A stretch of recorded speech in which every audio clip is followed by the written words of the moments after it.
Hello and welcome to Center 2 for our weather and water. This is part of our Earth and Sky unit, and this is swirling masses and cotton ball clouds. So there's two activities, and they have them separated by age group, but I really think both activities are good for all groups. Just the depth that you go into will change based on appropriateness of the level. So I'm going to look at the craft first, even though it's listed. We have our cheat sheet here with some background info and the instructions. I'm actually going to go over the cotton ball clouds first, and then we'll show you the demonstration, the swirling masses. So in the bin, we have cotton balls and some like cotton batting that you can use to make the clouds.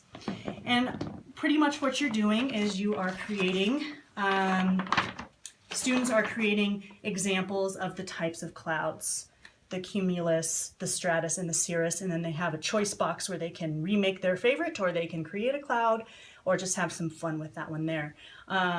So this is pretty self-explanatory using the materials and the blue paper that's in the bin. They will have fun with that. There is a lot of background info that before you start the craft you can go through. These are in there to kind of show visually the difference, and if you haven't studied clouds in a while, it does have information on the back to help you out, to remind you of the different types of clouds. There's also much more in-depth descriptions of clouds here. This says for grades 3 through 6, so the upper levels there can go with that, and some charts that you can show where the different clouds, what they look like and where they lie in the sky.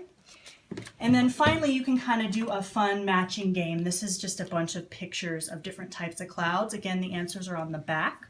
But see if once you read the descriptions, if you can have students guess which one they are and based on the descriptions. And then this is kind of the full cheat sheet if you want to keep that so that you don't even have to flip them over.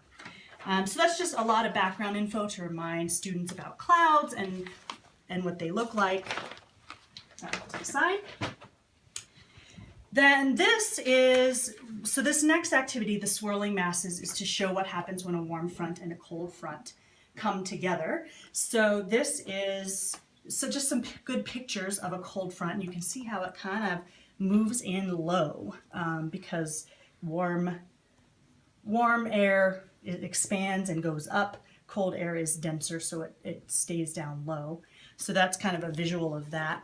And then you can also kind of talk about, kind of zoom in on the idea of a thundercloud, cumulonimbus, because that's kind of what this will create. And then information on the jet stream too, to kind of, that is kind of a theme throughout some of the other centers.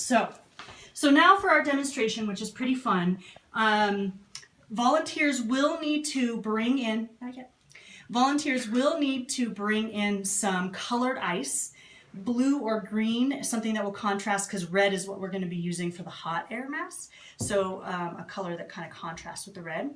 We will have some extra ice cubes probably in the cafeteria freezer. I'll put a note in the bin once we know exactly where those are going to be in case you forget, but it's a lot, so if you can bring in, I would say bring in about a dozen because you'll want to use about 3 per group. Also, what I'm learning from experience is be generous with your food coloring. The darker the food coloring, the more it'll visual. This is a little bit light, so more food coloring is better. All right, I'm going to call in a couple of helpers, my daughters, Cece and Aleda. Cece, come on over. She's going to be our cold air mass. So let me just move these out of the way so you can on the chair. So what you will have a student do is very gently place the colored ice cubes in one end of the tank. This is just kind of lukewarm to room temperature water that you can fill up as you go. And you'll also want to start the hot water carafe, which will be in the room. So make sure this one's in the room because several centers use the hot water. Okay, very good. So we'll keep the cold ice cubes at one end, okay? And then I'm going to bring in my other daughter, Aleda, who's going to do the hot water.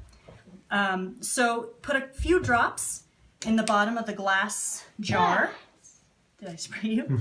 And then pour just about, to about the 200 level there should be enough. With the younger kids, adults, you might want to do this because, go ahead, pour it in, keep going, a little faster. There we go, you can see it's nice and hot. Getting some nice hot water there, a little faster, let's get in there. Perfect.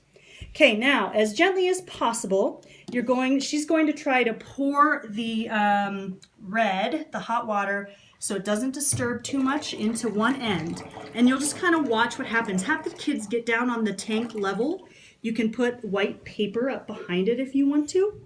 But what should happen, and I'm not sure how well you can see it on the video, but the blue is, you can see it going straight down because it's the cold, it's denser, so it's going straight down. The hot is kind of staying on the top, and it will kind of separate out after a while.